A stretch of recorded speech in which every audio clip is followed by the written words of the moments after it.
I'm here with Raimo van der Klein. He's CEO of Teamily. Raimo, what do you do at Teamily? So what we saw last years is that teamwork is becoming increasingly important. We see that a lot of ventures and projects are failing, not because the project in itself is bad, but especially the team is just unsuccessful in working together. People kind of get together, unclear roles, unclear decision making, and we help them become more aware of their roles, their strengths and weaknesses of a team, and how to kind of play with leadership inside your project. Could very well be that some projects, somebody of the team is more likely to be the leader in the beginning of a project, and some are more likely to be a leader in the middle or at the end. And So we is help that them to provide them with insights. We have a software tooling developed for that, and it really shows the strengths of a team and the weaknesses as well. is there one specific key to success that you can point at, or are there multiple?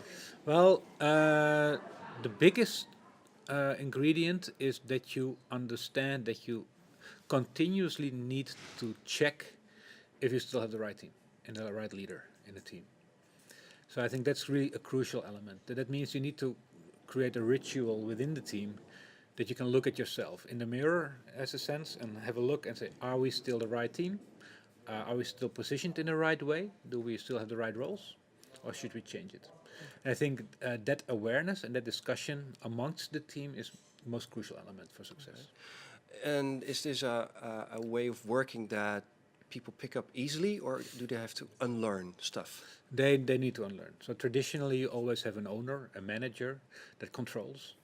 And that becomes hard in a very dynamic, volatile context. So if your context and environment is continuously changing, you need to be able to adapt. And if you have a controlling or owning kind of setup and a hierarchy in a sense, it will be hard. Best thing is that you make agreements on well-defined journeys as a team, which are foreseeable in a sense. So for example, if you say we're going to do a startup and it takes 10 years and I'm the CEO, you can't. That's too big of a time frame to really say anything about roles.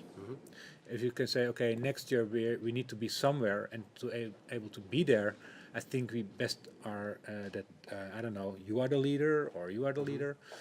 Then you can say yes against that, and then it has a fixed beginning and end. And I think that's a crucial element to kind of put into teams. Understand that these are temporary journeys you're on. Right. And make sure they have a beginning and an end ritual. Do teams need to meet physically all of the time to be successful? It depends on the phase of the project. So the moment you are actually producing product, you need to be present. So a band cannot make a piece of music if nobody is kind of playing together, right? So there's this moment that a team kind of gets on stage and needs to act and needs to perform.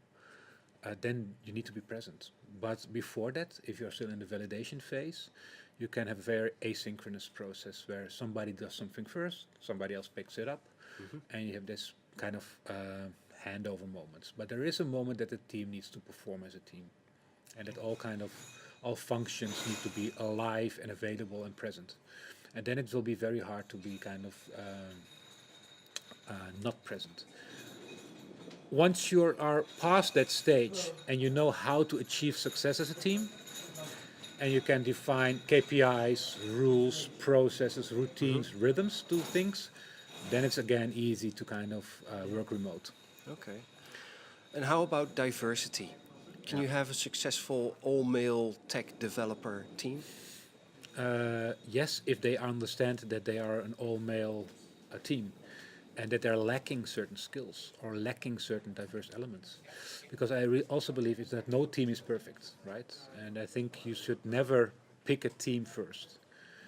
You should always have intrinsic motivated people that are really connected to the problem and work with that team, and just give them the tools to become self-aware of their own strengths and weaknesses.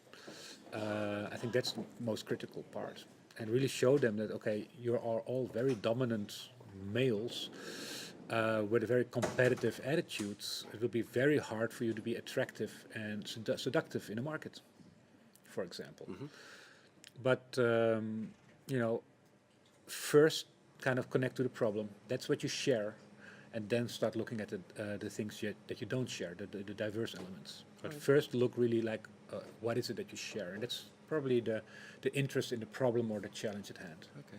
These are very fundamental thoughts, I think, about teamwork. Yeah. What is the vision of Teamily with regards to teamwork? What lies underneath your products and services? Yeah, so we really looked at the life cycle of change and really understood that things are temporary. So we really started to designing with that in our minds. Like, okay, how do you have this life cycle of change that continually is kind of operating where things start, things end, you step in and step out of work without this notion of a fixed hierarchy or a fixed structure or a fixed set of requirements that a successful team will make. How can you allow for emergence?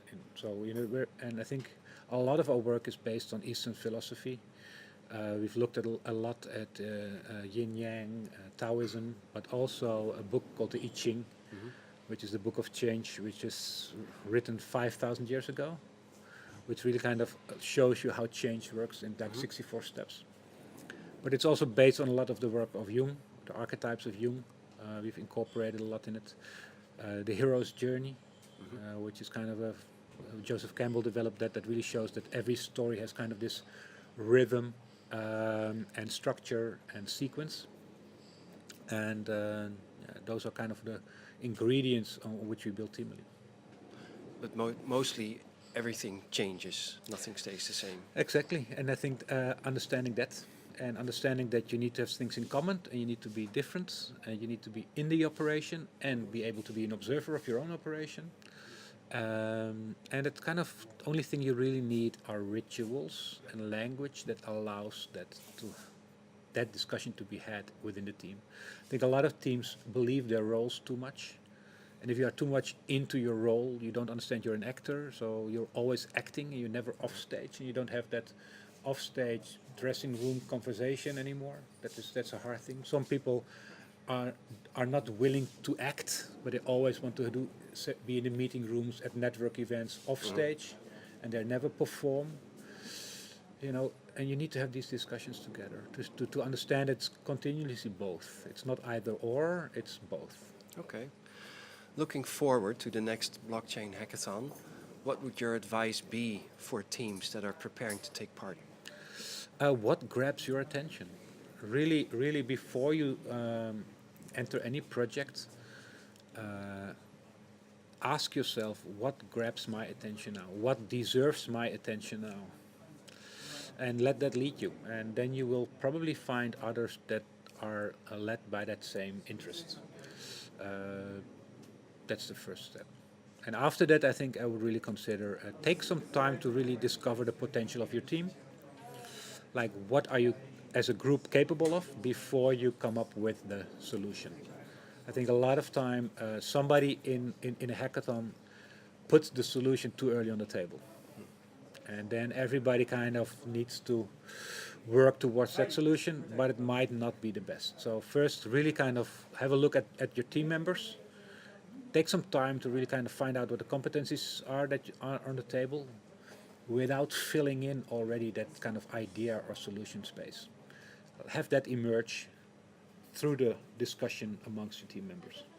Okay, thank you. Cool, welcome.